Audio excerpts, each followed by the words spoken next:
Hello everyone. Hi, Namaste. I am Preeti Sachdeva from Parenting with Preeti. And today we are going to start off with the new talk show, the first episode of Joyful Journey, Your Path to Happiness. So I'm really very grateful to Mrs. Isha Khanna who has accepted my invite. She's the first guest and my friend too. Thank you so much, Isha, for coming here. Thank you very much, Preeti, for having me here. It's my pleasure. So before we start, a small introduction about Isha ji. Isha Khanna is an award-winning emotional intelligence trainer and coach. She is a neuro-linguistic programming expert who helps professionals in the space of leadership and emotional intelligence. She has trained over 7,000 participants, including Indian and the foreign delegates, on the various soft skills and behavioral skills. In addition to being a trainer, she is also a wife and a mother of two kids. She loves to write, draw, play with her kids, wow, and spend time in nature. Her life motto is live and let live. So this is a small introduction about Isha ji. Thank you so much, Isha ji. And I would wish to see the activities what you do with your kids. Sure, definitely. Yeah, Thank you very much, Preeti, for such a great introduction. my pleasure. Yes. So shall we start? Yes. Okay. So your topic is about the emotional intelligence, how we can nurture the emotional intelligence in the children. So firstly, I would like to ask you, what is emotional intelligence? ये होता क्या है? Preeti, emotional intelligence is basically the intelligence to identify your own emotions first. पहले emotional intelligence क्या है? हम पहले अपने emotions को समझना हमें आना चाहिए और दूसरों के emotions को समझना आना चाहिए. जब हम अपने इमोशंस को समझ के अपनी लाइफ जीते हैं, that is what emotion intelligence है. और दूसरों को के इमोशन समझते हैं तो हम उनके साथ उनके लेवल पे जाके कनेक्ट कर पाते हैं. For better human connection it is very important कि हम अपने अंदर अपने बच्चों के अंदर इमोशनल इंटेलिजेंस डेवलप करें. So true, so true. It's very important कि हम बच्चों के अंदर पहले इमोशंस लेके आए कि इमोशनल इंटेलिजेंस होता क्या है, उसकी अवेयरनेस को लेके आए. राइट. सो अब उससे ही लिंक्ड मुझे ये बताइए कि आप ये जरूरी क्यों होता, मतलब बच्चों को ये ये इमोशनल सिखाना चाहिए. इंटेलिजेंस बेसिकली बच्चों के लिए और बड़ों के लिए दोनों के लिए जरूरी है. ओके. ये ही वो एक इंटेलिजेंस है जो in addition to other intelligences that we have, जिसकी बदौलत हम अपनी लाइफ में सक्सेस पा सकते हैं और ओवरऑल वेलबींग डेवलप कर सकते हैं अपने लिए. फॉर एग्जाम्पल, एक पर्सन है, वो एकेडमिकली सक्सेस करना चाहता है, बट लाइफ में उसके कुछ ऐसे सिचुएशन आ गई है जिसकी वजह से वो थोड़ा स्ट्रेस है. तो अभी वो कौन से इमोशन में है? स्ट्रेसफुल इमोशन में. बट ये स्ट्रेस और सैडनेस उसको प्रॉपरली फ्लरिश नहीं करने दे पाएगा. तो ये इमोशन वो समझता है, उस आइडेंटिफाई करता है कि ये इमोशन एक डल इमोशन है, सैड इमोशन है, मुझे हेल्प नहीं कर पाएगा. बिकॉज जब तक माइंड एक काम या पीसफुल इमोशन में नहीं होगा, वो लर्निंग नहीं कर सकता. तो इमोशनल इंटेलिजेंस इज आइडेंटिफाइंग. तो जब वो पर्सन समझ जाता है कि ये इमोशन मुझे हेल्प नहीं करेगा, तो shifting that emotion to an emotion which is more helpful. तो जैसे हम बात करते हैं ग्रैटिट्यूड की, आपने सुना है होगा कि आजकल बहुत सारे मोटिवेशनल स्पीकर्स बात करते हैं ग्रैटिट्यूड करने के लिए. On a day to day basis be thankful, right? तो वो क्या करता है, वो जो भी हमारे इमोशंस हैं, मॉर्निंग में हमें थैंक यू क्यों कहना चाहिए, ताकि उसकी बेसिस पे हमारा मॉर्निंग में ही इमोशन सेट हो जाए एक पॉजिटिव एंड हैप्पी इमोशन की तरफ.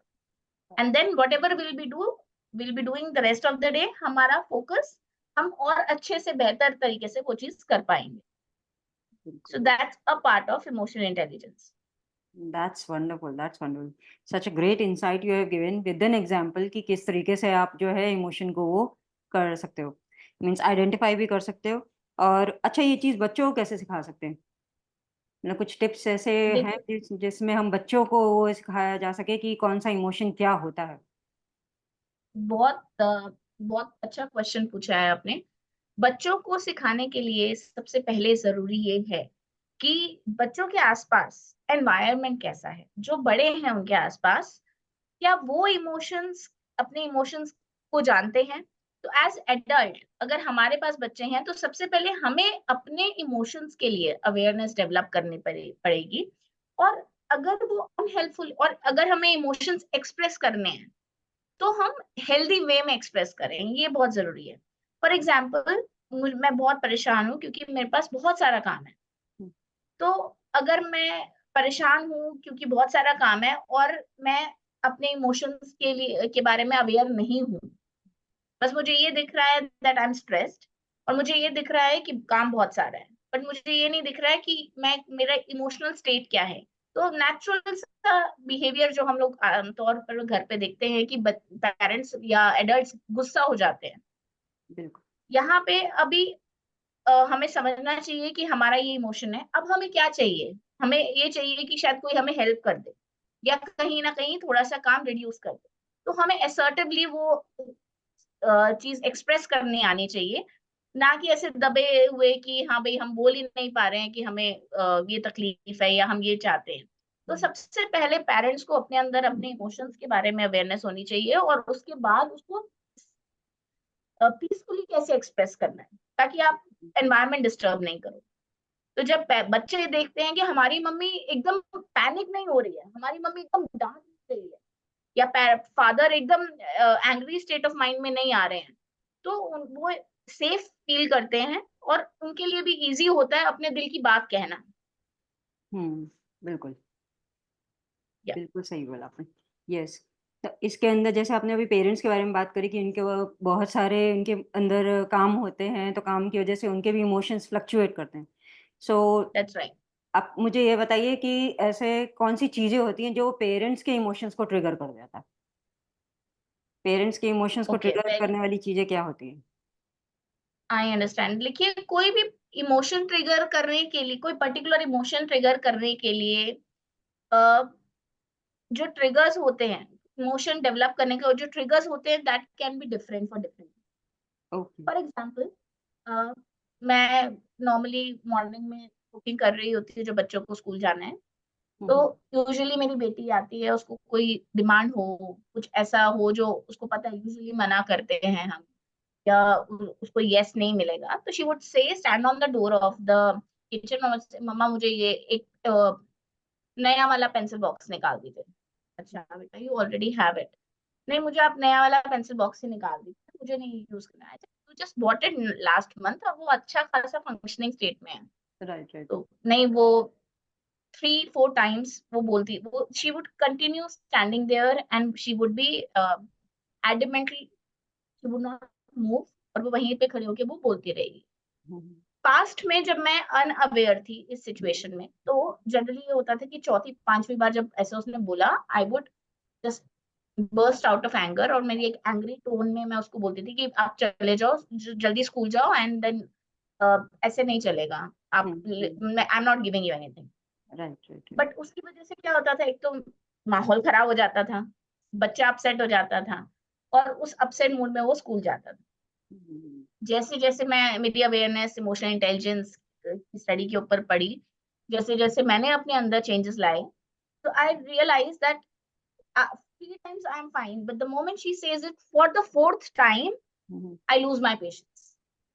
Okay. So 4th time listening to the same nagging thought is a trigger for me. So what I started doing is I diverted that her to her father. So I would say that, "Acha, if your father allows, then you can take it. It's a yes from me if your father allows it." So I would put a condition. Now, what changes have happened in my home is, जब मैंने ये बोलना शुरू किया, this request would never go to father. Hmm, hmm, hmm. So वो वहीं पे erase हो गई। एक तो ये, ओके। और अगर वो फादर तक गई, उन्होंने एक बार में मना कर दिया, बस देन शी वुड नॉट से अगेन। ग्रेट, तो ग्रेट। वहाँ पे पीस भी रहा, डिस्टर्बेंस भी नहीं हुई, बच्चे को भी कोई ऐसा नहीं लगा कि मेरी बात नहीं सुनी या मुझे नहीं दिया। She got that point very well, और वो उसके मूड में भी ज्यादा चेंजेस नहीं आए। तो ये trigger may be different for you, it may be different for someone else. तो फॉर एग्जाम्पल एक पर्सन, एक और छोटा सा एग्जाम्पल दूंगी, एक पर्सन है जो बहुत क्लीनलीनेस पसंद करता है। आपको क्लीनलीनेस पसंद है Preeti ji?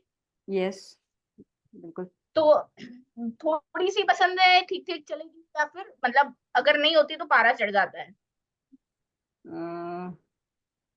Medium medium medium. Medium. तो कोई, हाँ, तो कोई ऐसी चीज है जहां पे अगर आपके हिसाब से नहीं हुई तो then you lose your patience?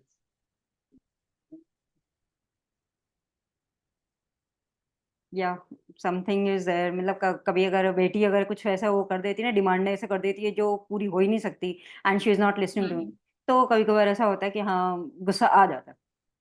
हाँ, तो अभी आपको समझ में आया कि हाँ ये, पर एक बारी में शायद गुस्सा नहीं आता होगा, एक बार बोलते होगी, दो बार बोलते होगी, तो कुछ ट्रू। बार जब वो अड़ जाती है थर्ड या फोर्थ टाइम, तब आपको, तो that is your trigger. Okay. तो अब आपको क्या करना है कि next time when she said, आपको एडवांस में ही ना उसके लिए एक ऑल्टरनेटिव सोच के चलना है कि नेक्स्ट टाइम अगर ऐसा सिचुएशन होगा तो मैं ऐसे ना रिएक्ट करके ऐसे रिएक्ट करूंगी, ओके, या राइट। फिर मैं एग्जिट कर जाऊंगी, या फिर मैं एक I will choose a different mode. जब आप एडवांस में अपने माइंड को प्रिपेयर करोगे तो जब वो सिचुएशन आएगी it will not trigger the angry emotion in you. Okay, make sense? Lovely lovely, superb या था। अच्छा, एक चीज़ बताइए, जैसे आपने बोला कि मेरी बेटी अगर ऐसे मेरे से कुछ बार-बार चीज़ पूछती है, तो I send it her to my husband, right? तो क्या पेरेंट्स के लिए कोई ऐसी वो टेक्नीक या कुछ ऐसा स्ट्रैटेजी आप बोलना चाहोगे, जिसमें पेरेंट्स की आपस में अंडरस्टैंडिंग ऐसी हो कि किस चीज़ में हमें हाँ करनी है या ना करनी है? अगर मान लीजिए फादर ने भी हाँ कर दिया तो? बिकॉज़ जनरली यस, फैमिलीज़ में ये चीज़ होती है, जनरली, जिनको अवेयरनेस ही नहीं होती। Right, very good point. और ये हमारी इंडियन फैमिलीज में बहुत ही कॉमन देखा जाता है कि अगर हाउस वाइफ हैं तो वो उनकी बात को ज्यादा नजरअंदाज करके, सो अगर true. Father is the earning member of the family और ग्रैंड पेरेंट्स हैं, तो कभी कभार मदर ने जो कहा है उसको इग्नोर करके दे दिया जाता है। हुँ, बट हुँ, हुँ। यहाँ पे ये चीज बहुत जरूरी है कि हम एक कॉमन कंसेंसस में रहें। तो parents should be on the common consensus कि अगर मदर से नहीं आया है, या अगर वो रिक्वेस्ट फादर तक पहुंची है, तो शायद मदर ने अप्रूव नहीं करा है, राइट, तभी राइट। वो फादर तक पहुंची है। तो ओके, उस सिचुएशन में, और अगर ग्रैंड पेरेंट्स हैं घर में, तो उनके साथ भी कॉमन कंसेंसस के साथ होना चाहिए। Openly they should be communicating when the kid is not around, कि अगर ओके। ऐसा सिचुएशन आता है तो अगर हम इसे ऐसे हैंडल करेंगे तो बच्चे के लिए और सबके लिए अच्छा रहेगा। यस, तो it will be easy for everyone. तो यस। क्योंकि ऐसे घरों में जहाँ पे पेरेंट्स के बीच में कंसेंस कॉमन कंसेंसस नहीं होता, अंडरस्टैंडिंग नहीं होती, हुँ, हुँ, हुँ। इन घरों में जनरली बच्चे इस सिचुएशंस का फायदा उठाते हैं। मदर ने नहीं अग्री करा, फादर से कुछ ट्रू, अप्रूव करा ट्रू, दिया, फादर ट्रू। नहीं करते, मदर से अप्रूव करा दिया, तो यहाँ पे उनकी मिसअंडरस्टैंडिंग का वो फायदा उठा लेते हैं। तो ये चीज का ध्यान रखना चाहिए। Very useful nugget you have given for this कि हस्बैंड और वाइफ या घर में जितने भी लोग हैं ना, उनके आपस में अंडरस्टैंडिंग होनी बहुत ज़रूरी है। Even I have seen in my relatives also कि बच्चे जहाँ छोटे होते हैं ना, मम्मी नहीं मान रही, कोई बात नहीं, पापा के पास चलते हैं। तो दे गेट दैट, राइट, मतलब एक क्रेडिट मिल जाता है उनको कि हाँ, मम्मी तो नहीं करेंगी, तो चलो पापा के पास ही चले जाते हैं, पापा तो हाँ कर ही देंगे। तो इट्स रियली राइट, वेरी और उनका यूज़फुल वो थिंग यू। पैटर्न बन जाता है। Yes, yes, yes, very good. अच्छा, एक चीज़ और मेरे माइंड में आ रही थी, जैसे अब आपकी डॉटर कितने इयर्स की है? How old is your daughter? Daughter is 10 and my son is 7, 5 sorry. 5, okay. अब मान लीजिए हाँ जैसे जी। 5 इयर्स ओल्ड बच्चा है, उसको तो हम्म, इमोशंस पता ही नहीं है, इमोशंस होते क्या हैं? मीन्स कौन से इमोशन को कैसे एसोसिएट करना। तो how to teach okay, them about the emotions कि उनके इसमें तो एक रोना होता है, दैट इज़ सैड, एक हैप्पी होता है, या खुश हो जाना, कोई चीज़ दे दो तो खुश हो जाएँगे और ना दो तो रोना आ जाएगा। But there are certain other emotions also, तो वो हम बच्चे को कैसे दैट्स सिखाएँ? Right, that's right, very very interesting thing that you have asked.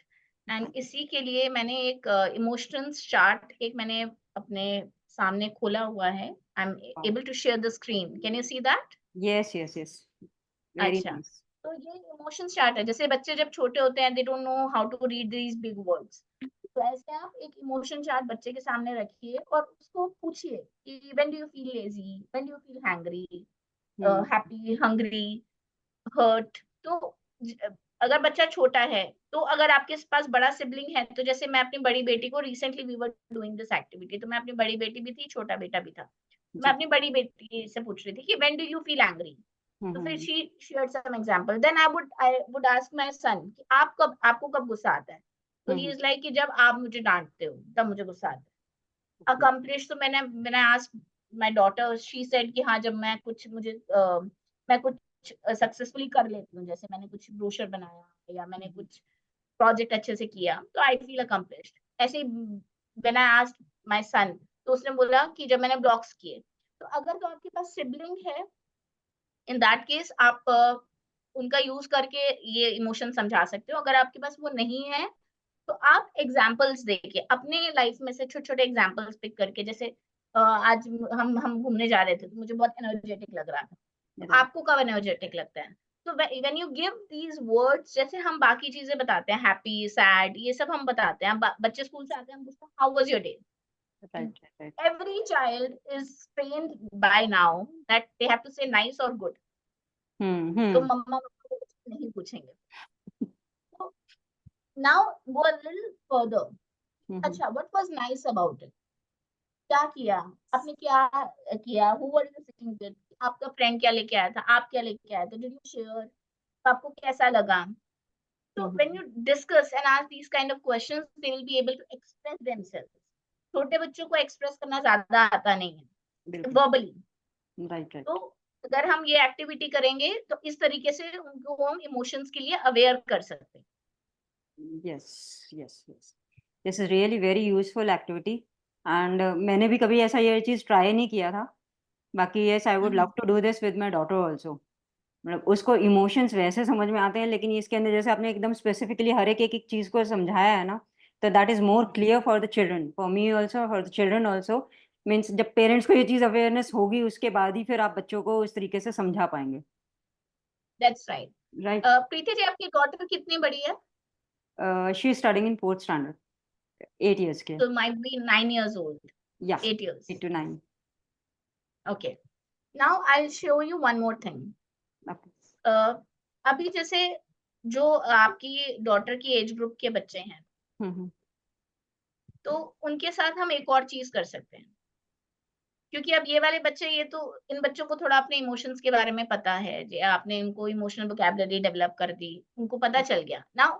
अब सिचुएशन क्या आती है कि उन्हें अपने इमोशंस के बारे में पता चल गया, और ये एक इमोशन है जो उनकी एनर्जी ड्रेन करता है।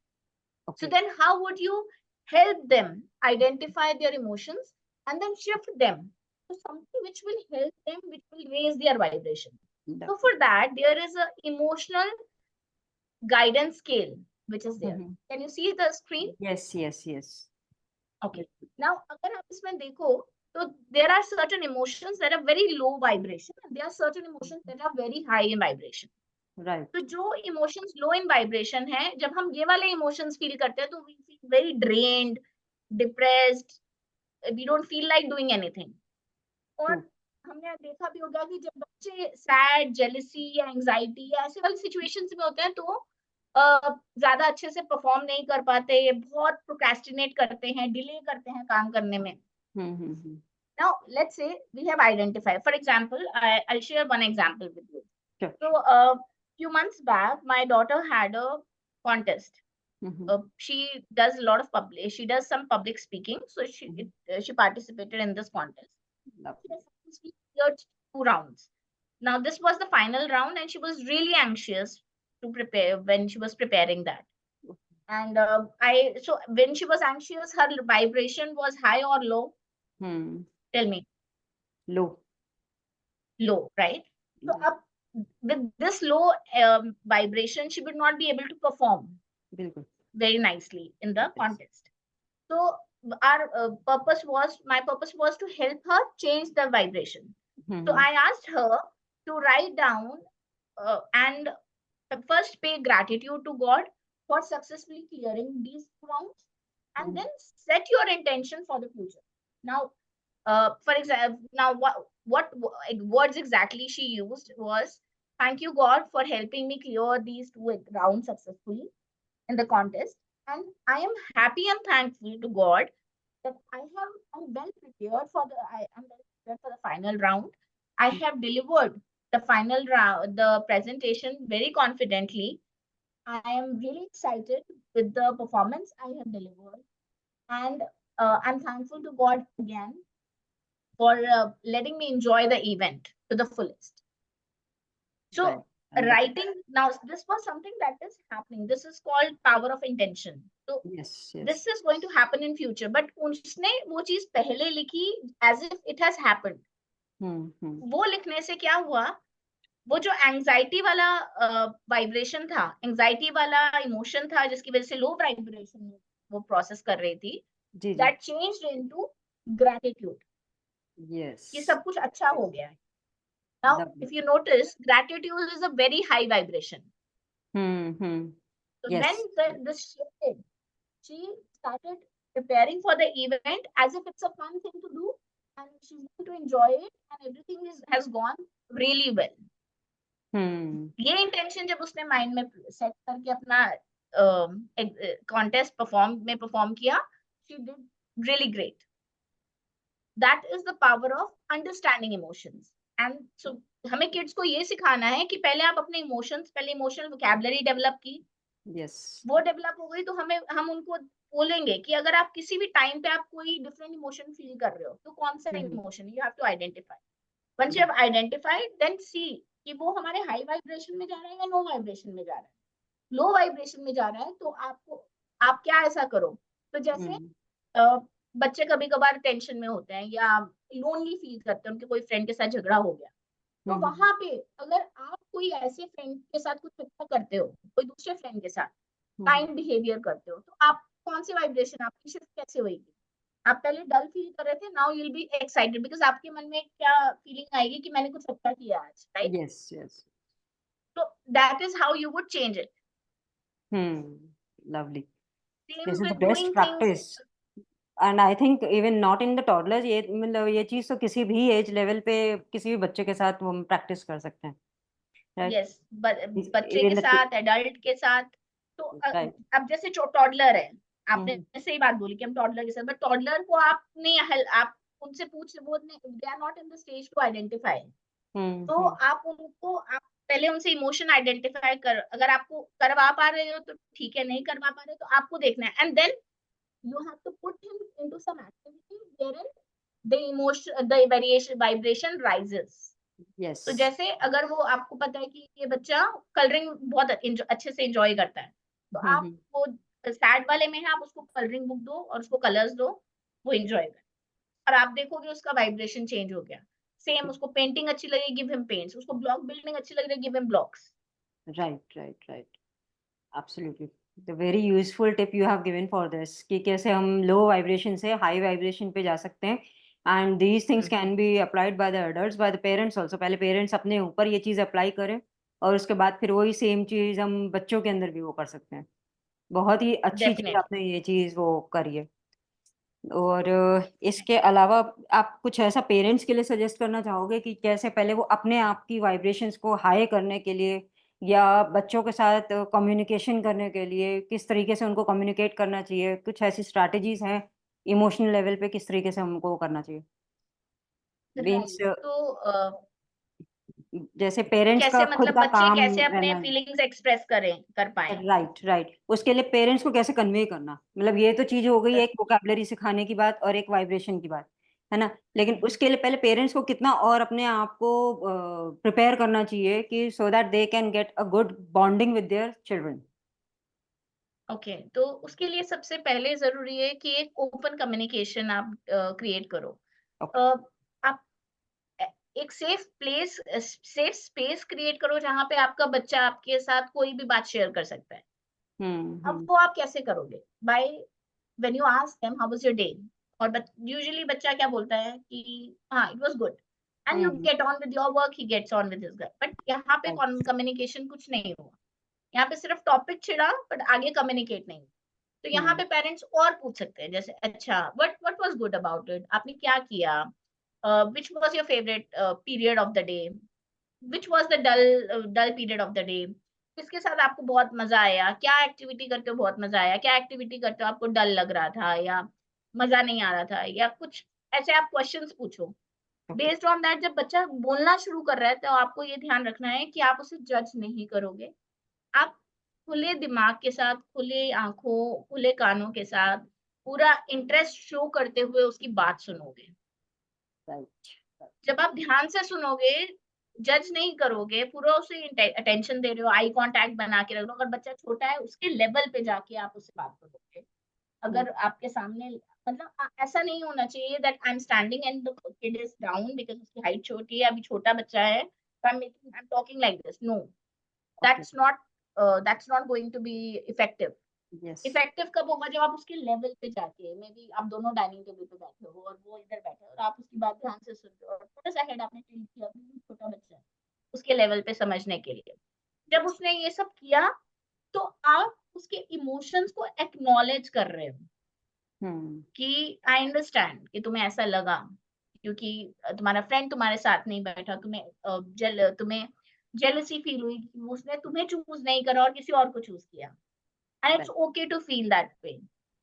व्हेन यू वैलिडेट, नो, वहां पे उनको वो नर्वसनेस, टेंशन होनी बंद हो जाती है। कभी कभार जब सिबलिंग्स घर में होते हैं तो एक सिबलिंग को कुछ हुआ तो पेरेंट्स ने उसको अप्रिशिएट किया, दूसरे का उस मोमेंट पे कुछ नहीं हुआ तो शायद उस टाइम पे उसे अप्रिसिएशन नहीं मिली, बिल्कुल। तो वो अपसेट हो गया, वो जेलस फील हो गया। तो कभी कभार वो बच्चे अंदर ही रखते हैं और उसकी वजह से वो चिड़चिड़ापन दिखाते हैं। यस। बी आउटवर्ड में उनका ये चिड़चिड़ा बिहेवियर देखते हैं। Then you ask them, speak to them कि क्या हुआ। इट्स नथिंग, आई एम, पूछो। अगर तो बच्चा खुद खुद के कोई बात कर रहा है तो सुनो। कभी कभार बच्चों को इतना भी कंफर्टेबल नहीं लगता कि ये बोलना सही भी है कि नहीं। उनको इतना अंदर से ऐसा लगता है कि इतना बैड इमोशन है। बहुत बार बच्चों के दिमाग में ये होता है कि jealousy is a bad emotion, मतलब you should not feel jealous. तो अब jealousy is a natural human emotion, उसमें सही और गलत जैसा कुछ नहीं है। जस्ट द वे आप खुश हो, उदास हो, उसी तरह आप जेलस भी हो। पर आप किस बात से जेलस हो वो सुनो। जब आप सुन रहे हो तो उसको अरे आपको अपने छोटे भाई से जेलस नहीं होना चाहिए, आपकी छोटी बहन है, आपको तो प्यार करना चाहिए। उसको सुनो पहले कि हाँ आपको क्या लग रहा है, आपको क्यों ऐसा लगा, क्यों आपने तो, क्या ये खुशी की बात नहीं है, मतलब क्या आपको कैसा लग रहा है। तो जब आप आप कुछ चीज जीतते हो तो क्या हम क्या करते हैं, तो बोले आप अप्रिशिएट करते हो।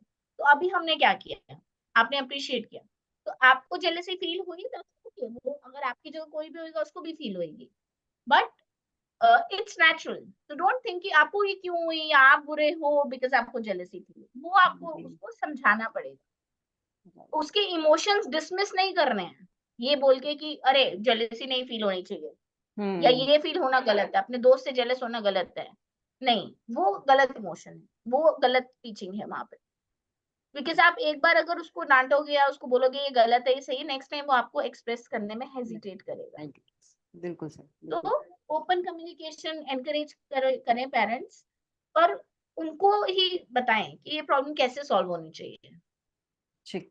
जैसे कभी कभार मेरे बच्चे झगड़ा कर ले लेते हैं आपस में, तो मेरा एक सिंपल सा रूल है, मैं आई वांट कि मेरे दोनों बच्चे साथ में रहें। तो फिर वो अपने आप जाके अरे नहीं मम्मा को नहीं अच्छा लगेगा ना, we must not fight again. तो नहीं मम्मा, देन वी आर ओके, हम नहीं कर रहे हैं झगड़ा, हम नहीं कर रहे हैं, मतलब मैं मान गया, मैं एडजस्ट कर लूंगा, मैं वो कर लूंगा, तो उनका आपस में सेटल हो जाता है। आई डोंट टेल देम कि डू दिस और do that. Right. So sweet. So the thing which I could understand is open communication के लिए सबसे पहले पेरेंट्स के माइंड में ये रहना चाहिए कि हमें जजमेंट नहीं करनी कोई चीज़ की, और हमें दिमाग में अपने कोई प्रेजुडिस नहीं रखना चाहिए। First listen patiently and then उसके बाद आप उस सिचुएशन पे रिस्पॉन्स करो और बच्चों को अवेयरनेस दो। Right. So that's wonderful. And since we are coming to the end of this talk show, so I would love to ask the last question: ki what are the 3 best nuggets you would love to give to the parents or the audience today? 3 nuggets. First is आप अपने अंदर ऐसी habits develop करो जिससे आपकी emotional intelligence बढ़े, जैसे meditation. Wow, great. Yes. Second thing, आप खुद कॉन्शियसली आप बच्चों को दिखाओ कि आप ग्रैटिट्यूड पे करते हो। बहुत बार लोग जो रिलीजियस होते हैं, जिन बहुत हम सबके घरों में रिलीजियस एनवायरनमेंट होता है, तो Right. बच्चों को क्या समझ में आता है कि भगवान के सामने सिर्फ मंत्र पढ़ने हैं या बुक्स पढ़नी है, पर उनको वो एक्चुअली कभी-कभार कनेक्ट नहीं कर पाते। यस। तो वहाँ पे उनको इम्पोर्टेंस बतानी है कि हम ये क्यों कर रहे हैं, या वो अगर वो मंत्र भी पढ़ रहे हैं तो उसका मीनिंग बताना है, या ग्रैटिट्यूड क्या है, वो उनको समझाना है हमें। और खुद जब हम प्रैक्टिस करेंगे तो वो बच्चे भी कर पाएंगे। और तीसरी चीज इस कोशिश कीजिए कि अपने इमोशंस आप पहले समझें। इमोशनल इंटेलिजेंस, अपने इमोशन समझ के इमोशनली इंटेलिजेंट आप बिहेव करें। नॉट वन डे टास्क, आपको बहुत महीने भी लग जाएंगे, बहुत साल भी लग जाएंगे right right right.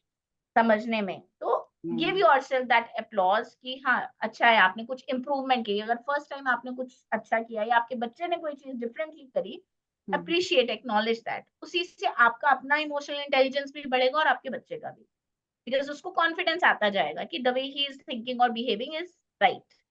Right right, absolutely. Such a wonderful nuggets you have given कि पहले मेडिटेशन करना आना चाहिए पेरेंट्स को, मेडिटेशन करके अपने आप को काम स्टेट में रखना चाहिए, और वही सेम चीज़ बच्चों को भी प्रैक्टिस करवानी चाहिए। सेकंड, ग्रैटिट्यूड जर्नल लिखो या कोई कैसे भी करके ग्रैटिट्यूड शो करो, आइदर बाय राइटिंग और बाय सेइंग, जो भी जिस तरीके से भी वो करना चाहें। And the third thing is कि इमोशनल इंटेलिजेंस को समझने के लिए पहले अपने आप को टाइम दो उतना, it can take much time. So that is really right, really very wonderful nuggets you have shared for the today's episode. And again I would like to express my gratitude to you for coming today. And this is the pleasure is all first. Mine. Thank you so much, and my pleasure too. So now we have come to the end of this talk show, and I'll be sharing the link, Isha ji ka bhi link and mine also. If you have any queries related to emotional intelligence, you can directly contact her, and she will be glad to help you out. Right? So thank you so much, Isha ji, for coming today. Thank you so much. Thank you very much, thank you very much Preeti. Have a nice day. Thank you everyone for watching this show. Thank you. So take care, keep smiling, be blessed.